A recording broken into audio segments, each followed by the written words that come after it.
love the festive red shirt there. Very Yep. what we're trying to do today. Got my Dilbert out too. Oh yeah, you're right. Very cool. Very good. Very good. All right. Oh my gosh, Adam Stewart, it's been a minute. How are you? Are you posted up in front of your new machine? Yes, new machine for a moment. We are trading it in. Oh, Didn't quite work out. We're gonna get another one pretty. very cool. Yeah. Very nice. And Bob Nickel, how are you, sir? I'm ready for the holidays. How about everybody else? I think More or less. I think we're all there too. Yeah. I think we're all there too. Yeah. Sure. And Harvey Hirsch says you're still connecting to audio. Don't know if we have you yet. No, Harvey, we can't hear you, buddy. And we got Brandy, Rose, and Marco. How are you guys doing? Hello, guys. Hey, guys.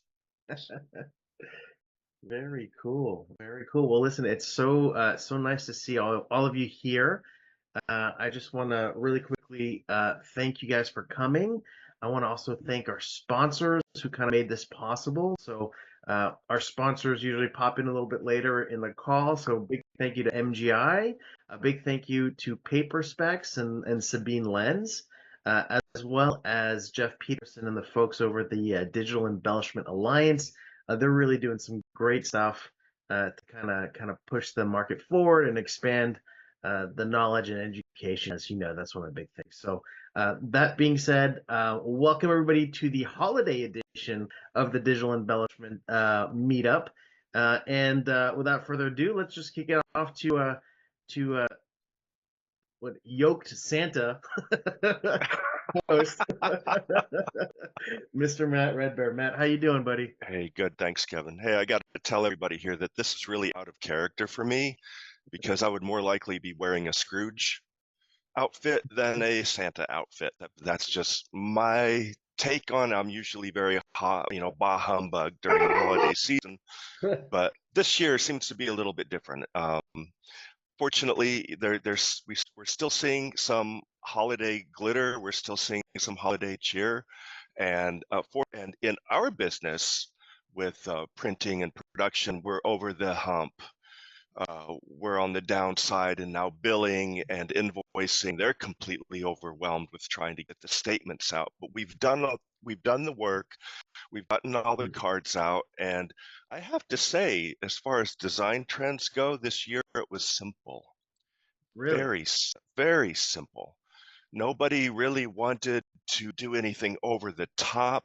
No, I mean, there's embellishment. There's definitely a demand for embellishment, but it's not that extreme level, that fever pitch level. Everyone has kind of brought it back down to a sensible level, which is where I live.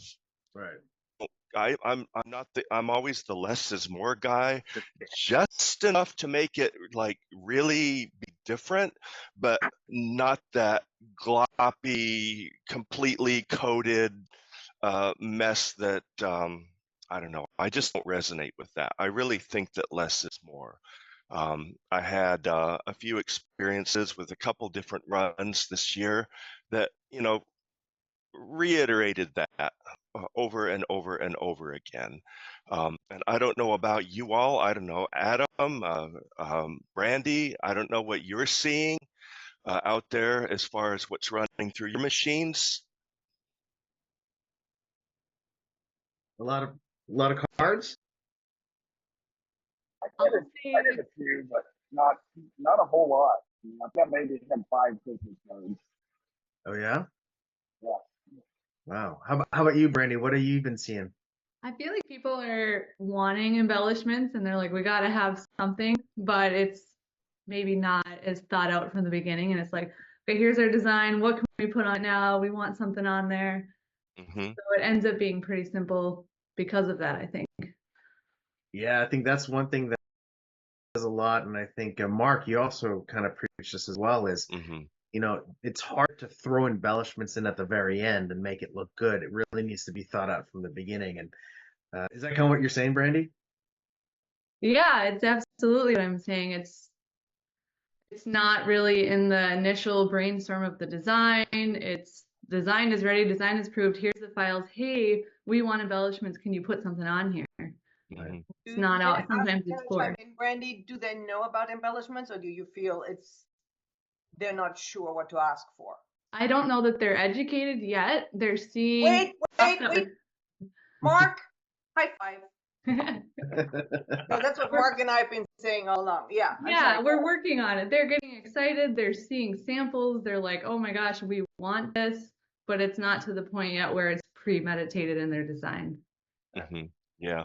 So even internally, I came up with 3 different designs for our Blue Ocean Press Christmas card this year, and they were, as far as I'm concerned, pushing the limit for being over the top. And then they picked one of them, which was the simplest of the 3. They being sales and management. I stepped back this year. Like, I'm not going to make any decisions. I'll do the design, but I'm not going to be the one that decides what it's going to be. I'll just put that in someone else's arena for a while. It was actually a good idea. Take a lot of stress off. So I came up with 3 designs. They picked one. They said, well, come up with 2 more. So and I thought, okay, well, they're headed in a less complicated way. I had stuff that was really, really busy. Then I came up with 1 more, and then I couldn't come up with a 6th one. I'm just like, So I just threw something together. My least favorite of all of the 6. And They picked that's Is that the one they picked? that's the one. Yeah, that's the one. That's I'm it. sorry, that's a designer's life, Matt. Never Yeah. put anything in you're not 100% behind, because that's the one they're going for.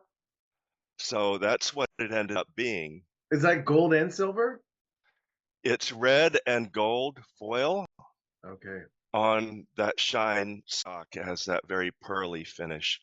So my general manager, and it just has a message inside, but the paper has a really nice sheen to it. You can see that. That's the original embellishment, right? Yeah, it is. So what happened is my production manager was rooting for a particular design that I did in the first set of 3. And when he found out it was this one, he had the biggest outburst. He's like, no, that's the worst of all of them. And I'm like, thanks. I designed that. Thank you very much. But it's not the one that he was rooting for. And so I came back to him afterwards and I said, the only thing that's going to save this in his mind would be the paper stock. And so to be very careful which paper stock that you choose. So that's where it actually redeemed the whole project into becoming something that I felt was a good approach for what we wanted to present here, as far as shiny, simple, embellished, foiled, no varnish, just 2 foils, and just simple as could be. So a little bit more elegant, a little bit more Spartan in their use, which is the subtlety sometimes what makes it looks the best. Al, how about you? Bob, what are you guys seeing? Did you guys do a lot of embellishment cards this winter or this past month or so, or what we're trying to do right now is make sure that the clients that send us print ready files, which we have a lot of them, that they understand how to do this. And my biggest client is sending us files with embellishment on them already, and we're trying to convert some other ones. We still continue to get print files and dress them up with embellishment for prospects we're trying to go after. So we're still out there pushing it. But the one thing I'm doing right now is we're trying to say to all of our salespeople, make sure that everybody that does send us these print files that are ready to go really understand what they can do with embellishments. So we've got sort of a push going right now to make everybody aware. And I mean, and a lot of our bigger clients are using it all the time. So we've been successful there. But we want to get it further out into the marketplace. 100%? Al, are you getting PDFs or are you getting our original artwork? I mean, we get PDFs, but we try to get the working files as well, so we can do a few things. It just depends on who the client is, but we like to get natives whenever we can, so that if we have to do something, we can. Yep. Mm-hmm. Yeah, and one thing I'm seeing more and more, Al, is because when people can't figure out how to do it the most current right way, they go back to doing it in the oldest old school way. We're talking about separations, as in a different file to represent the foil, a different file to represent the varnish. I'm serious. And so they give me all these separate PDFs, and they'll register, they're all in the right place, which suggests to me that they built the file correctly in the first place with all those layers in place, and then exported all those layers, because how were they going to position it if they hadn't done that in the first place? So, but in their minds, the only way they could think to give it to a printer is to separate out all those layers and give them to you individually, and then expect me to recompile them when they had already done that in the first place. And I don't quite understand that strategy. Yeah. Is it a lack of education? Wait. I need to speak up for the designers in the Good. world. Nobody knows you're here. Sorry, guys, you're all printers, so it's up to me. You need to tell them what they don't know anymore. They spend 80% of their time on digital and web and God knows what. You need to tell them in very simple terms, short sentences, simple words. This is what I want from you. That's the only way you can get it, because otherwise they make it more complicated in their head than it has to be. And then you are the recipient of this complicated smorgasbord, and you have to compile it again. That's a good question. I mean, Sabine, we have a good mix of designers here and people who are on press. For the people who are on press, what's like the number one thing that you wish that designers would think about or understand from an operational standpoint when sending you files? Like, what's the one thing we should be teaching designers, if there's one? Let's go around. What do you guys think? Matt, you can kick it off if you want. Well, I'd actually like to hear what Nicole thinks about that. Oh, Nicole. Yeah, we got people. We got Nicole. We got Sean. How you doing, Sean? And we got Andrew, who I haven't seen in like a year. Good to see you, buddy. How are you? So it's good to see y'all too. What was the question? it's basically what, I don't know how to reiterate this actually. The number one thing you want designers to know about setting up their files. Was that sum it up, Gotcha. Matt? Simple? Yes, 100%. So tell them how to do it. Wait. Oh, wait, it's all fuzzy. We can't see. Oh, I think I have to unblur my Hold on. background. Now There, you- Brandy's got it. Oh, So- I great. got There it Pina. is. Oh, over there. So create something that, using your technology, that tells them how to set up files.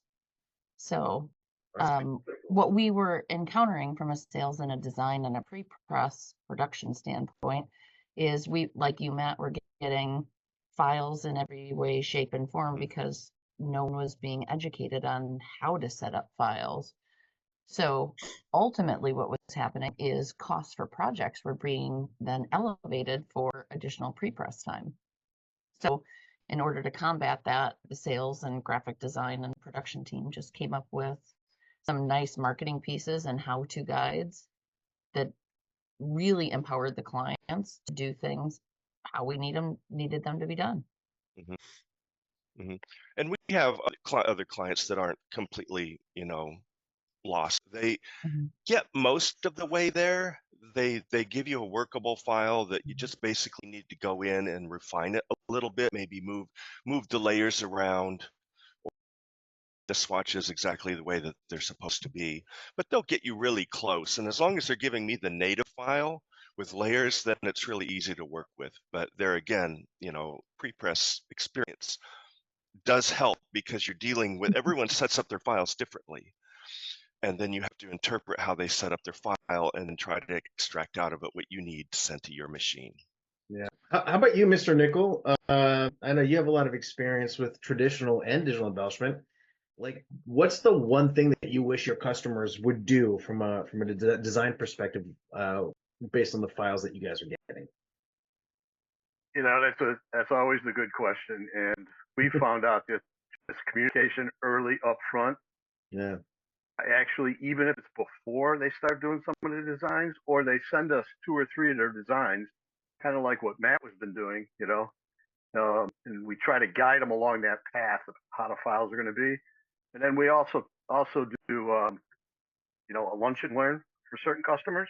Cool. More on the on the cosmetic side of the segments, which we're rocking with right now. I mean, there's, both machines are going pretty good on Awesome. that line. So, but yeah, it's all just talking to them way up in front so they understand. And is that And mechanism like more of a discussion, like a meeting, or is it more like, here, look at this YouTube video that we did for you, or is it like a guide that you send them? Like, what's the mechanism that you find works the best for you? so it starts with a Teams call where we show them some things, and we grab the screen and we show them some different separations, and we they understand. Okay, you can't go below a 6-point font on certain foils. Right. Okay, or how many microns of polymer do you really want on this thing? More is not necessarily always right. And then there's always the question about the scores. Oh, we got to cross, we got to have a color crossover into a score, and can we do that? It's like, no, we can wean it down across a score, but and then from that standpoint, they usually get a couple ideas, and they send us some files. We work them, we send them back, or that's the perfect opportunity for a salesman to walk in and say, here you go, here's your 3 examples. Yeah. So that's pretty much it in a nutshell. We have a sales kit too. That's pretty cool. I think I have one. Yeah. So this is a basic sales kit. Nice. Was that a box? Yeah. We put Oh. stuff in there. And it's got the cast secure on it, and it's got raised polymer foils. So Very nice. That's yeah, what that's people yeah. who do well with it have good self-promotion stuff. Like the guys at American Printing do phenomenal self-promotional stuff. Like your calendar, I have my calendar here. It's like 3 years old. I still look at it. It's still there. It's like, yeah, you guys, that's great. Yeah, one of my challenges as far as self-promotion is that a lot of the clients that we deal with here are corporate, and it's departments deep. It's impossible to get to talk to the people you need to talk to. Everything has to be a liaison through the salesperson. I mean, there's no way I could ever talk to the designer that is actually doing the designing. First of all, it's kind of on a corporate level forbidden. And second of all, the salespeople are kind of very protective of their position in the sales stream. So it's really challenging for me because my only way of attempting to get a correct file is through education through my own salespeople. And quite frankly, they're not interested. Interesting. Wow. How about Mark and Sabine on that point? You guys deal a lot with the brands and themselves. Is there really that barrier between what the designers are doing at these big corporations and being able to get to them for that education part, or you don't necessarily see that? Well, I think in general it's harder to get to designers because they're not in one nice central location anymore as they used to be. And I hear this from so many salespeople. They're like, wait, I went to New York and I wanted to do this agency, and they said, well, you can stop by. There's only 2 of us left. The other 20 are working God knows where. Right. So that makes it harder for sure. But as we've also seen, and I think Matt, you experienced, they're hungry for the education. Once they get it, they're willing to embrace it in their own way. It's just we need to get to them. There is, it would be too easy if there would be a direct path. You just have to reach all designers because in some way, shape, or form, a certain percentage of them will be in-house designers, and then bring it back to their team and say, look what I just found, that kind of thing. And that's why we have these meetings as well. But try to get designers on this meeting, and it's a difficult chore just as well. Yeah. The other thing you run into with brands is they switch every 3 to 5 years. They're doing agency outside work, then they bring it internally. Like 2 years ago, right after COVID, P&G brought in all their designers again, and they'd gotten rid of all their designers and went out to the agencies. The problem with printers, I hate to say it, they get involved in procurement. Here's our price. This is what we want done. So like you're saying, you're just too late. We deal with the brand manager, so we're actually in at the design at the beginning, Right. which took us a long time to do. It's not easy. I don't care what anybody says, but right. we do a presentation about every 6 months for several of our brand customers on what is going on in the industry, not just our technology. We just show them samples of different printing technologies. Mhm. And Very that's worked out real well for us. It's sort of given us a very nice position. good. And guys, just so you know, that actually brings up a good point. So we're doing with what they think we teamed up to do the digital embellishment study, we're calling it. It takes 10 minutes to do. I'll put the link in there, but if you guys have like literally 10 minutes and you haven't filled it out, please go on there and just answer some questions about your digital embellishments and what kind of trends you're seeing. And then if you fill it out, we will send you a free copy of the report if you want. So it's anonymous. And if you want a copy of the report, you just put your email address and you'll receive that report once you filled it out. So I'll put that in the comments. But I think one question that you kind of tilted my head, Mark, is what has been like the trend and like the best foil that people are asking for recently? Have you guys seen any kind of trends where certain color foil, a certain type of effect is really starting to surge in this past couple of months? What are you guys seeing out there? Oh, Well, we got Sean. Sean's going to talk. What's up, Sean? Got it. Yeah. I can tell you. Go ahead. No, you go for it. No, I was just going to say, gold never goes away. Let's be serious, right? Mhm. And those kind of things. However, in 2023, because of some people we work with at bigger brands, all the earth tone colors now. They want not the strong foils. What they're looking at now is the earth tone, the blues, the greens, the browns, so it doesn't clash with their CMYK files.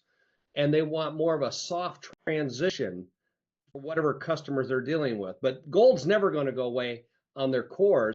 But now we're seeing a transition as they're bringing out new products to go towards millennials and Gen X's. That's not so in your face Mhm. and goes against what their other spot colors are doing.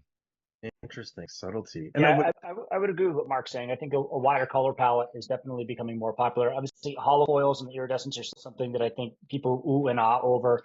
'Tis the season for, golds and silvers. This is a piece that we did talk about Christmas cards, that that's just has that little fourfold open piece and a little cookie on the inside, some subtle gold on the inside. But it was, it was a nice little treatment. And, I think it was maybe Bob that had mentioned, having to choke in across the folds and the creases and things like that. So, I think we're seeing in the holiday season this year, obviously just some subtlety of the, not as much spot UV. This piece has 0 spot UV on it. It's just all foil. That's it. Except for the back, obviously. But, it didn't have a lot of that tactile part. It was really just kind of, having to get that nice little foil and flash. We've seen a lot of that as I've been traveling across a couple different customer sites in the past few weeks. Mhm. And Sean, one thing that I've noticed too is that when they are using embellishment or foil board or something like that, it's becoming more isolated. Like it's like over here in the corner, or it's just Yeah. around the edges just a little bit, just enough to get a point across. Like, hey, this is a special piece, but like you said, now it's not in your face. Right. And it was funny because Mark, you're talking about earth colors. Mocha is the Pantone color of the year. Oh, I hate it. I hate it. And it's not in our library. I can promise you that. I hate it. Gotta love it, Matt. Gotta love it. Yet. I saw Yes. that and I just like, oh, Well, I mean, really? You have different foils that are more copper tone, and I've been seeing a lot more matte requests than glossy on the foils. I don't know, Adam, what are you seeing out there? What's kind of, because Adam, you do some spectacular work, buddy. You some of the stuff that you have is like in my Hall of Fame. What are you seeing right now? I do a lot of the hollow foils. Like, what's really taken off is my blue hollows, green hollows, red hollows. 'Cause people, a lot of these teams will use those reds and greens and blues, and then and they really want it to top. They'll say, "Do you have it in hologram?" That changes the look of it tremendously. Adam, just for everybody's understanding, you're not buying these like red holograms or blue holograms. You're making them yourselves, correct? Actually, the blue, red, and green are Liberty Foil makes those. Oh, I don't have to custom order those. But some of my purples and oranges and stuff like that, I have to buy like 30,000 feet in order to get it made. I saw you doing some banana stuff. Were you using regular foil on your first pass, and then on the second pass, putting a holographic clear on top of that regular foil, which looks spectacular? You're basically turning any foil that you have into a hollow. Is that something that you're still doing a lot of, or not so much? I have done it, yeah, but not necessarily because I've actually got the hollows that I need. That's okay. So, but in the beginning, yeah, before I found the reds and the greens and the blues, it's like, what can we do to make this red hologram? You know, so that's when we were putting the clear on top. Yeah. So that's a nice little shortcut for anybody here. If you need a certain foil color, just make sure you stock up on that clear hollow foil, because you can just put that over any existing foil to make it a holographic one. And then maybe we should get somebody from Liberty Foils to kind of show what they're doing. Is this new stuff? I don't know how new it is, but it's new. It was new to me. It was Gerardo that mentioned it in the very beginning, and so I was like, I've never heard of Liberty, so I reached out to him and said, "What all do you have?" And he goes, "Name time." Anybody else? Red Hollow is like, yes. Yeah. Anybody else using some of that stuff from Liberty or tried it? Right. Yeah, we've used it. We've used it for sure. Yeah.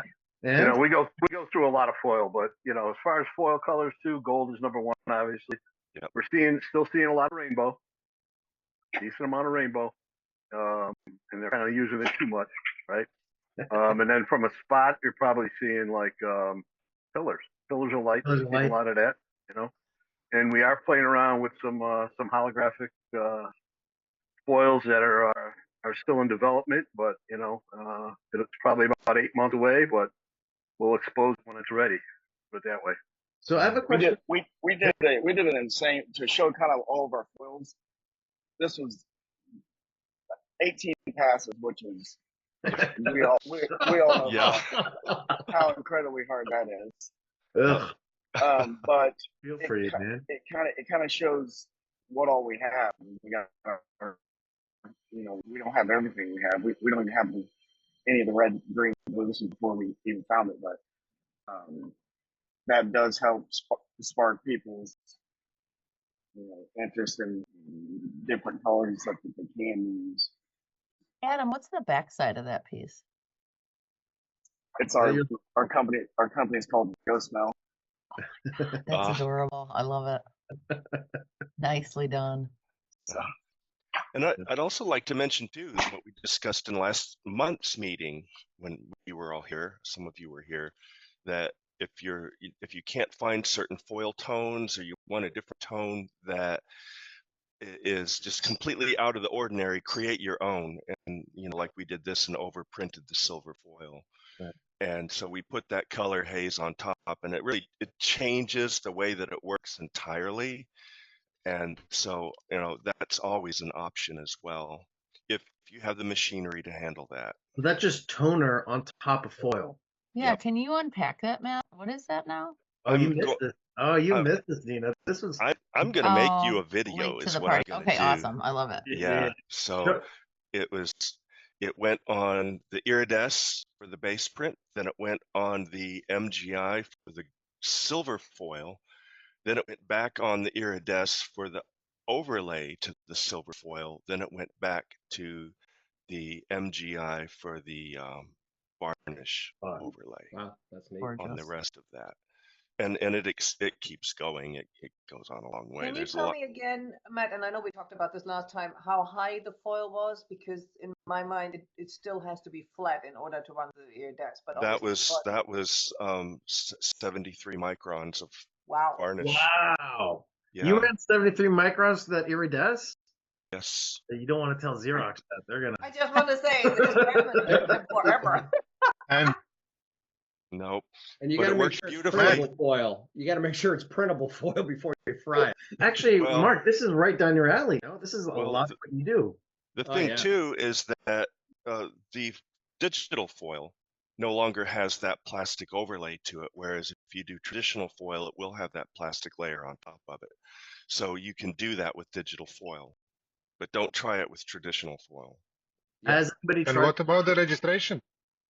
Yes, that's a good question. Okay, so I'm going to cover that in my video too. You will have like up to an 1/8 of an inch shift, depending on how good your operator is.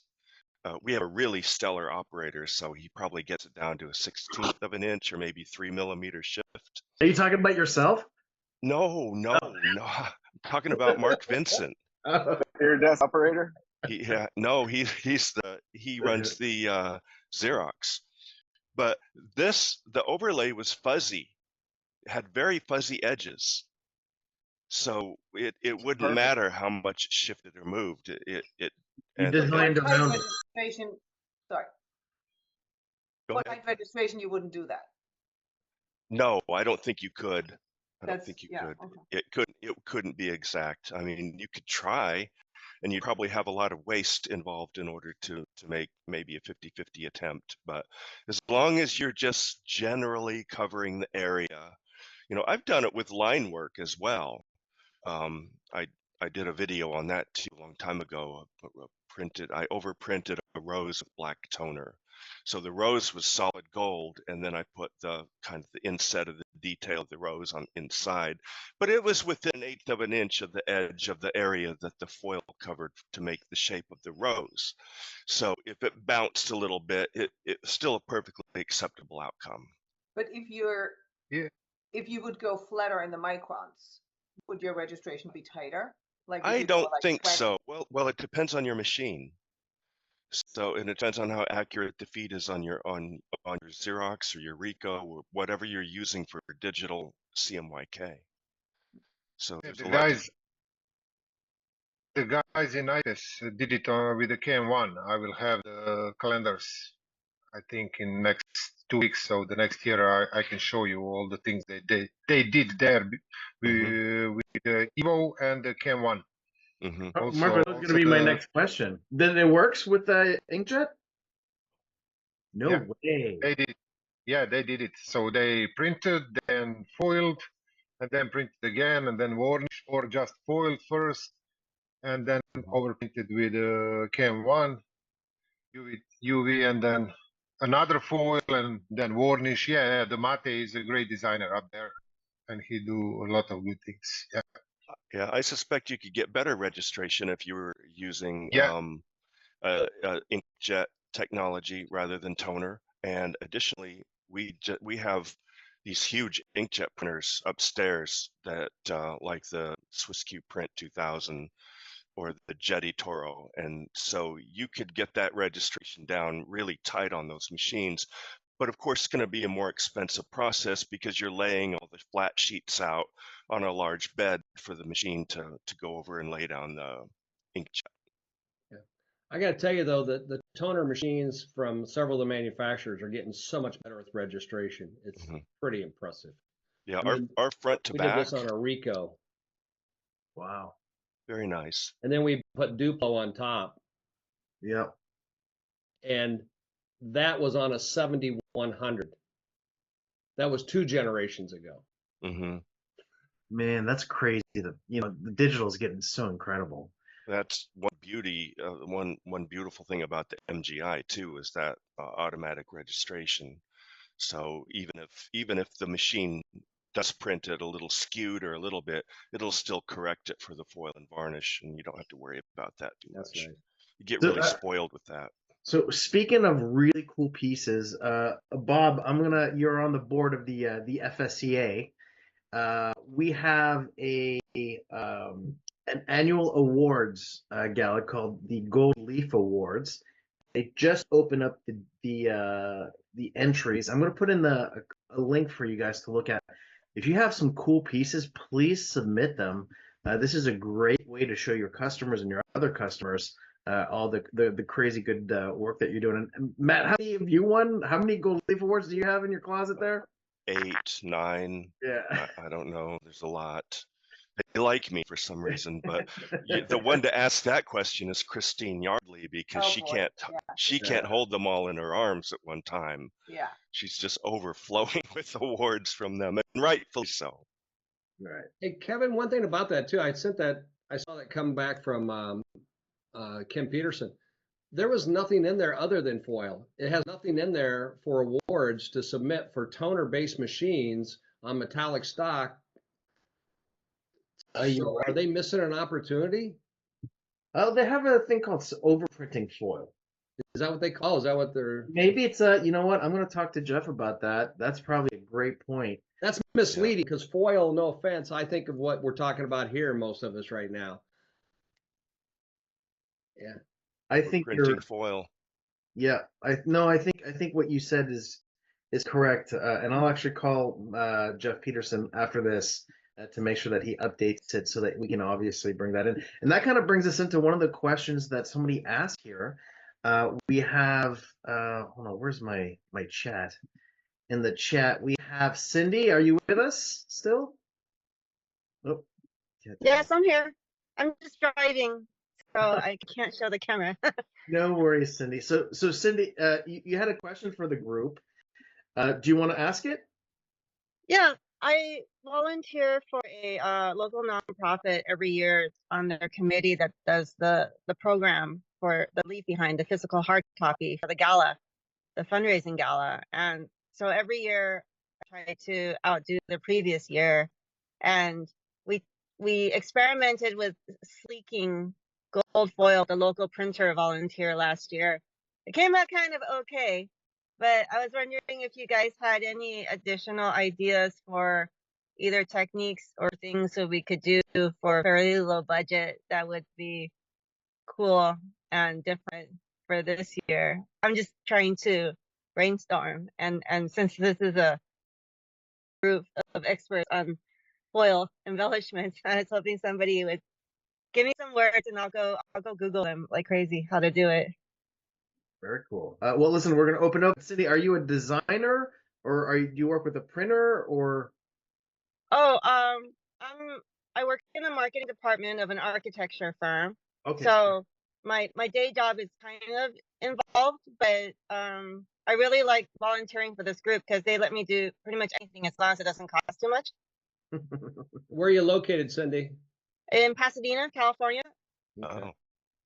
Okay. Any ideas, guys? What do you guys So recommend to Cindy? I'm sorry, can you tell us again what the nonprofit is about?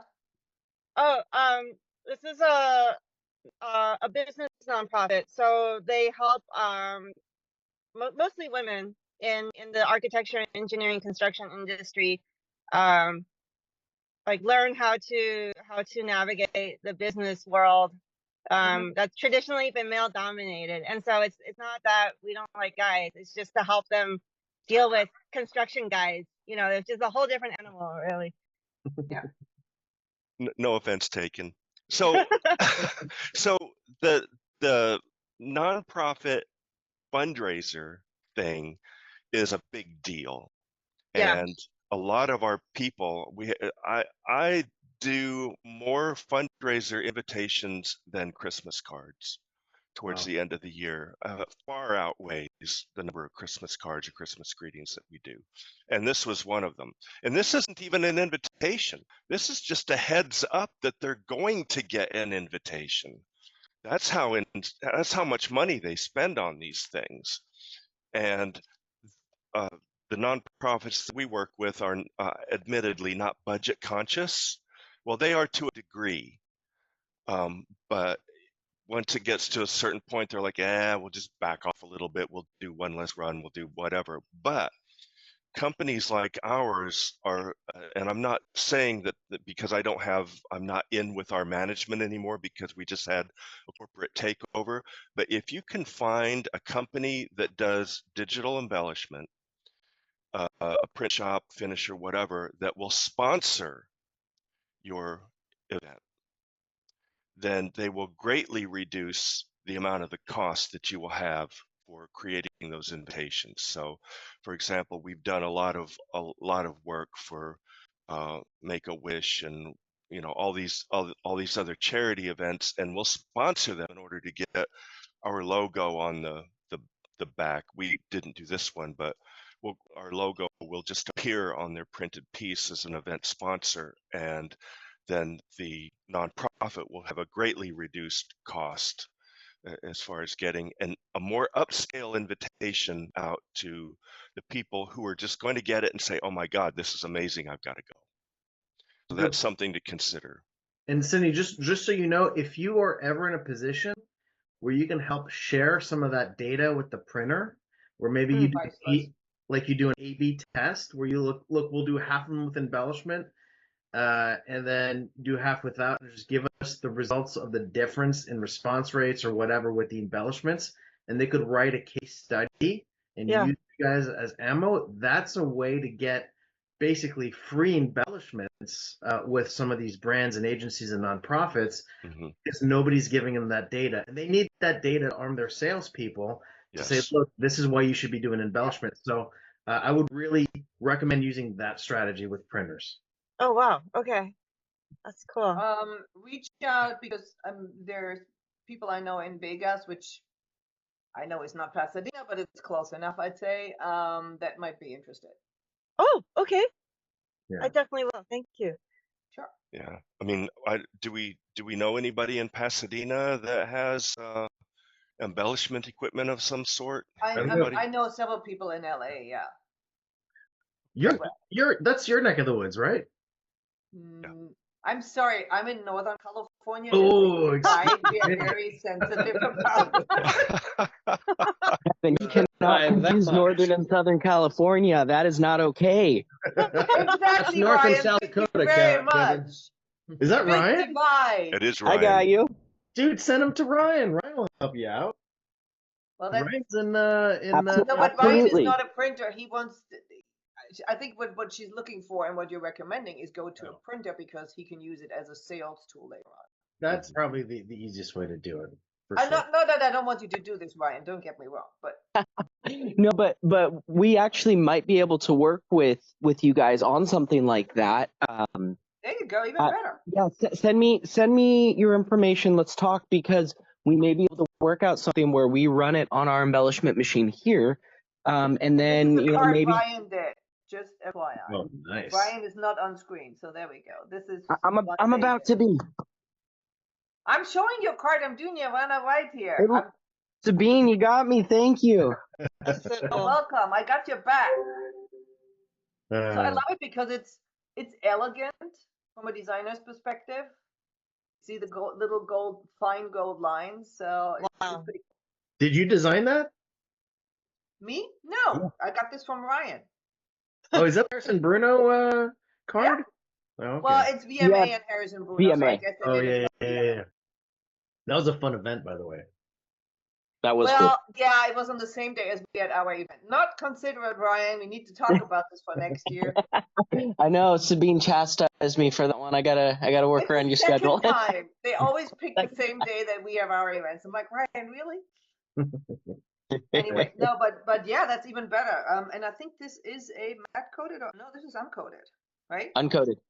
Yeah. Bingo. Cindy, call Ryan. Okay. Yeah, Cindy, toss me your information in the chat, and I'll reach out to you, and maybe we can work out something where we can help you guys out. That'd be so great. Thank you so much. Oh. No, absolutely. All right, very cool. So, what else did you guys want to cover today? Is anything that popped out? Anything fun that you're seeing in the market today? Any trends that we wanted to talk about as a group? Oh, Matt's got his hands up. So I held this up earlier, and this seems to be gaining a lot of momentum, and it's these foil boards. Yep. And so there's all these different foil boards. There's all these different, styles, different bases. A lot of it is holographic. You mask out the parts you don't want, and you end up with something like this. It requires white ink or white toner, but the whole idea I think is pretty amazing. The process is that it's cold foil, just spread on 100% over a substrate, just huge sheets of cold foil, and then they cut it up, and then you run the sheets through your printer. If it's too vivid, like some of these sheets, like, oh my God, how could you even look at that? So Matt, can you all talk about it, because I'm always concerned about the amount of white toner that needs to go down. Thanks, Bob. I like the gallery view because I see people who can agree with me. I'm always concerned about this because this is not a single hit of white, right? It depends on if it's toner or if it's inkjet. You're going to have a better coverage with inkjet, particularly if you're on a flat printer, a flat one of like our Swiss Q print. It's just a huge flat bed, and it just lays down a big fat layer of white. If you're going through a 5th or 6th color station, you're going to need a double hit of white without a doubt.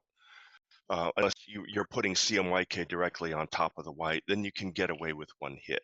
But if you want a total mask out like that, I mean, look at that. That's really stunning. Just the difference Can't in the see sheen. anything, but you're kind of frozen. Yeah. Oh. You're getting that Oh, soft yeah, internet. you're back. You're in and out. Oh, sorry. Then I'll stop talking. No, we can hear you. We can hear you. We can't see anything. And I think Mark also has a lot to say on this subject. No, you're kind of like the expert of white on oil board. What are your thoughts? Well, what Matt was just saying, you know, the toner devices, it might take 2 hits. HP just came out with a new white a couple years ago, so they're doing much better with 1 hit. All the large format people are really busted it out with regard, like Swiss Q. I love what they do, and you know, other ones. So the only problem is if you put too much white, then you can't let the effects come through, so you lose that break. Right. That's the only thing I've seen on the opaqueness. So yeah, I mean, this is a card we did with, you know, the HP Indigo. And so that's foil board with white masking. So all that. And then we put Scodex on top. So all that white I see is white toner? Yep.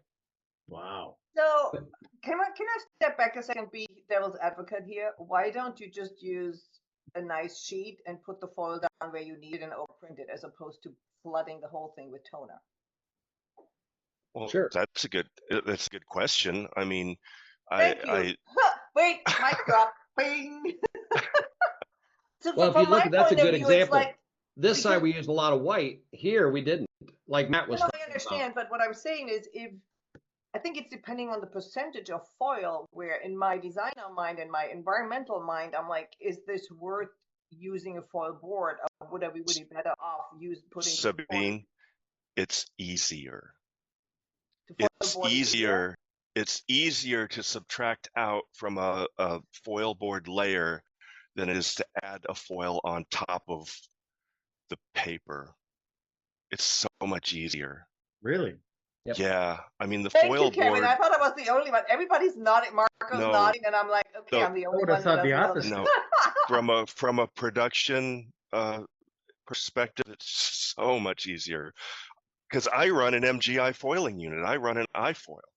So I know what a testy, you know, I mean, everything is so particular, the alignment of the planets and the phase of the moon. It all depends on how your foil lays down today. And I'm sure other operators would corroborate that experience. And you think you have it dialed down one day, you dial up the next day to start the job, and everything's very different. But this is going to be very consistent. You're going to have a very consistent output, and it's a reverse so only effect. run it through one press ultimately, as opposed to and fro. Is that what you're telling me? Do I understand this correctly? Say that again. Because you're only running it through one press, like you only would run it through one pass. The iridescence. Exactly. That's, you know, all these like. Thank you. One pass. Thanks, Mark. No, I'm going with this one. Yeah. Thank you. So I see what Mark's holding up, but I want to make one more point. A lot of the pharmaceutical labels on like small bottles of injectables and things like that, you'll see there's like a small foil area like around the edge, or like a certificate of authenticity or something like that. There's like foil on there somewhere. They didn't lay that foil on there. No, they used a foil base label and then printed everything else on top of it because it's easier. Yeah. So my thinking was depending on the toner like I get it, inkjet is more opaque, but on a Hmm. toner press, if you have like to do like a, and I have one of the HP pieces here where you need basically 3 hits of white to get it nicely on opaque. Hmm. As a designer would like it, where it's really Another white. another yeah, go ahead. Yeah, that's good. Yeah. Another So perk that is concerns that me then. Yeah. these foil boards are amazing for cartons. I mean, they don't, the edges don't Right, you don't crack. have the edge problem. Yeah. The edge problem is gone. It makes a very refined package, and so you don't have to worry about any of that. Yeah. So actually, speaking of paper, I wanted to tee up Sean and I want to tee up Sabine. On our last call, I don't know if you guys remember, there was a whole discussion where we couldn't get a certain type of paper. And I wanted to thank Sean because this is the community in action here. Sean actually went down the rabbit hole and chased up all the people for us. And I thought maybe Sean wanted to get some of this, some of the glory here on the call on what you found out and kind of what you found on those papers.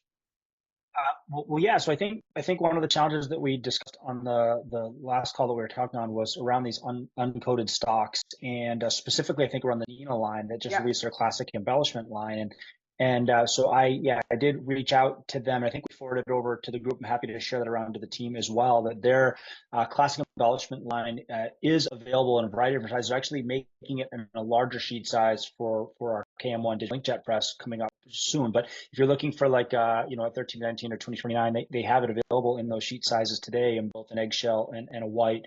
The piece that, and forgive me everyone, I'm not on camera. I've been having some freeze up camera issues, but the piece that I was showing briefly earlier with the gold and silver is also on an uncoated stock, and that's actually just on a Cougar Opaque. It's a 110 pound Cougar Opaque cover, no pre-treatment, right? So, but I will admit it's not very toothy or cuckly, right? It's a nice smooth uncoated cover, and so I know that that's been one of the ongoing challenges with some of the people on the, especially we talk about on the design side and on the operation side, is how do you put spot UV down on an uncoated stock and not have that amount of bead through. And I don't want to sit on this call and say, oh, it's easy, you can put it on any uncoated stock and you're not going to get UV that bleeds through. That's not the case, but the right uncoated stocks that have more of a very tight surface structure, we at least from the MGI side have had a lot of success with. I know the Federico papers, obviously, that can be sometimes difficult to get a hold of in the U.S. and can not necessarily be the most cost effective. Sabine knows that well. And they said the Cougar cover has been very, very popular. The Nina line is now available in the white and the eggshell, and we continue to do a lot of development and testing with papers that don't need any pre-treatment. I was over in our MGI headquarters, and I'll take a breath here in a second, be quiet. But I was over in our MGI headquarters not too long ago, a couple weeks ago in Paris, and there's quite a few different manufacturers, Esca, even some Westrock, the print coats, the custom coats that don't need any pre-treatment, that have a nice open uncoated kind of feeling or uncoated finish to them, and so if I can ever be of assistance, especially to this design community or the operator community, on hey, have you tried, or what about don't hesitate to shoot me a note, and either we've probably done the testing in our headquarters in New Jersey, or happy to do so, right? And we continue to expand that library. Can I reach out to you about this, Sean? And can I get one of those Christmas cards, please? I've been on the night. I'm sure I was on the. For sure you are, Sabine. Yes, just shoot me a note on the side here and make sure I get this into FedEx. Yeah, I think I have your email, so is that easier? Yeah, that's great. Okay.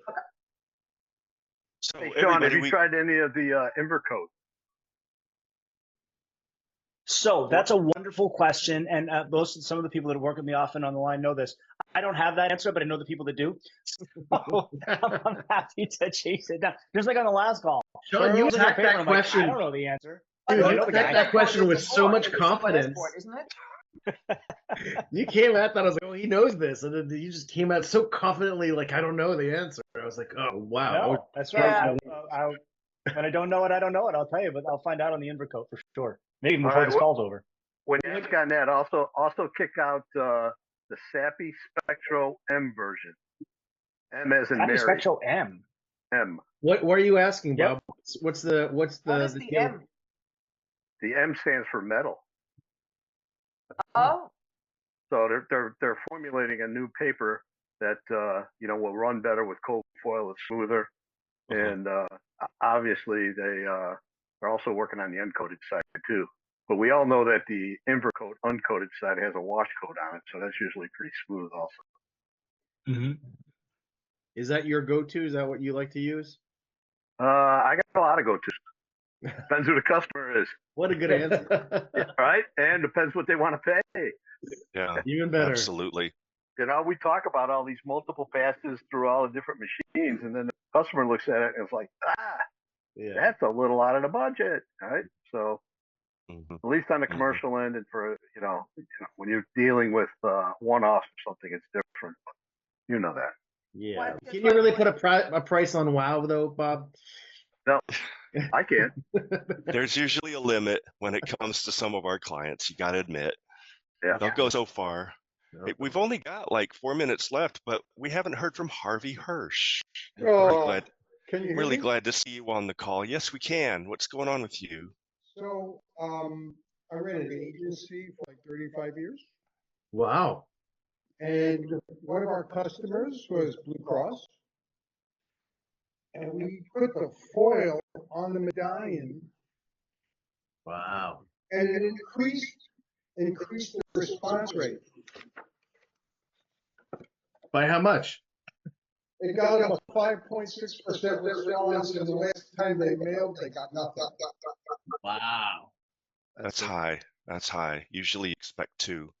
Ed Design, we've generated an amazing amount of response. That is phenomenal data right there. Just a little foil. I do a lot of die cutting. They see that? Yeah. Yeah. This is what's commonly called a dog's breakfast.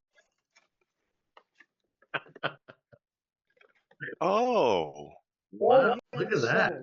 All hand assembled. Can you see that? wow. Wow. Yeah. So they're going to buy 15,000 of them at $5 a piece. Nice.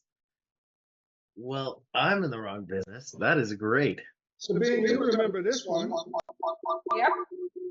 I'm sorry, you're echoing out. I think Yeah, your we're getting a bit microphone's of going. an echo. We have you in twice. We have you on twice. That's probably it. Oh, yeah? Yeah. Wonder how I could cut that down. I'll take care of it. But Pick the people right like copy. to engage.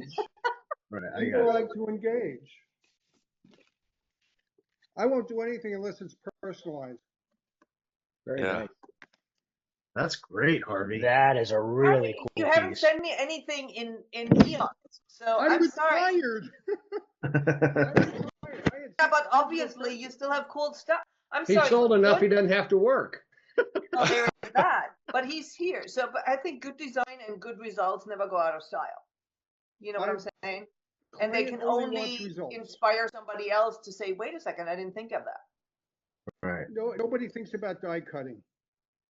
Oh, yeah, we I think of do. die cutting all the time. But Yeah, we do. When you're ready, for die cutting, let me know. I'll prepare something for you to take it to the next level. I'm always ready for die cutting. I love die cutting. Everything I did is die cut. I think especially with digital cutting available today and a lot of the PSPs like the print service providers having, yeah, I remember that one. Having digital options as well, it makes it so much easier for smaller print runs as well. Sure. What I've seen is all these data companies going out of business, which means the clients are not buying data Right. and they're not personalizing their mailings. And But they're buying more and more, but getting less and less response. well, this is one of It the cycles, right? It cycles. It cycles. You get hot and then you get cold. you got to come to my have friends webinar, demonstrate it. people, because you're not on trend there. No. Well, It's surprising, though. selling, yeah, I'm selling from a marketing standpoint, and all they want is responses. And if you're able to beat the last mailing, you could get away with anything. Yeah. Mhm. Well, with that, ladies and gentlemen, we have come to that hour already. What an unbelievable discussion with you guys. I love what we discover on every single one of these meetings. A big thank you to our sponsors. Thank you, MGI. Thank you, Paper Specs. Thank you, the Digital Embellishment Alliance. And guys, always a pleasure. And on behalf of everybody, we'd like to thank you and see you next year, I guess. So happy holidays. Happy New Year. And see you guys Wait, Matt's not the only one.